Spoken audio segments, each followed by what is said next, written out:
あんた木戸真司。レン。なんだ。いや。 The Kamen Rider timeline has been drastically changed due to the Timejacker's interference by creating another writers. The another writer's presence strips the corresponding writer's history clean, which include their memories and the monsters they fought. But how far did the timeline change? Hey guys, it's Baron, and in this video, I will continue my analysis on what happened after the main timeline changed. How did it affect the other veteran writers and their life as presented in ZO? Let me note that this will be according to my speculation and me theorizing what might have happened. These are theories, not facts. With all that said, let's begin.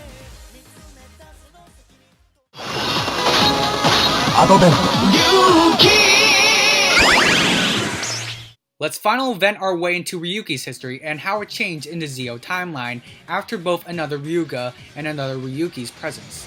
What makes both of these cases seem strange is that even though we got different deviations of the Ryuki writers, all of the original 13 writers' powers remain intact, and they later regained their memories. But why? At the end of Ryuki, Shiro Kanzaki created a timeline where the writer fight never happened, with everyone losing their memories as writers.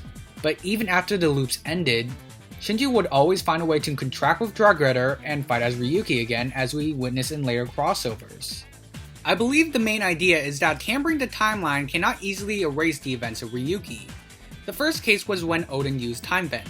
Shinji wasn't able to change the past and prevent certain major events from happening. It's because Ryuki has a complex history with time that cannot be erased by the likes of two other writers.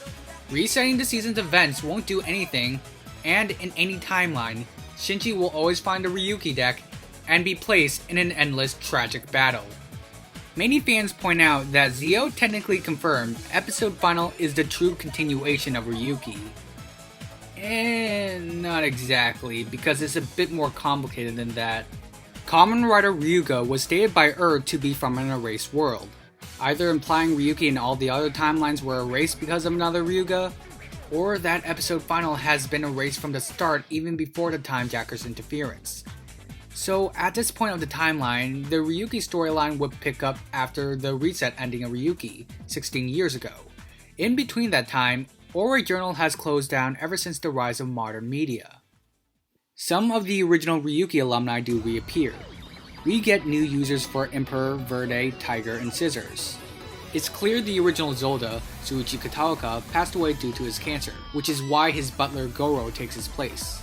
I guess the original Scissors and Verde are in jail since they may have been involved in some shady business. Emperor should have now became a businessman with everything he could ever want.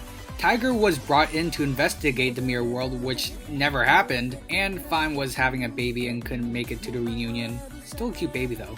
Plus, Abyss, who is a Kamen Rider Decade exclusive writer, appears in this new writer fight as well with a new user. A mysterious person with the ability to transform into Kamen Rider Odin had orchestrated the creation of another Ryuki, who may or may not be Shiro Kanzaki based on his final words. After Ryuki was declared the lone victor of the 2019 writer fight, he would sacrifice his powers, as well as Ren's, to create the Ryuki and Night Watches to give to Soko and Gates respectively. But in spite of all, unlike the original ending, Shinji Kido will be the only legend writer to have the bittersweet ending in this timeline. Shinji will still continue living jobless, and his closest friends gone, but all he can do is to continue moving forward. This is where we'll stop. I will continue to come up with theories on what happened to the other Kamen Riders sometime in the near future. Comment down below if you have more questions, give this video a like, click on the notification bell, and subscribe for more Tokuthology. I'm Baron, signing out.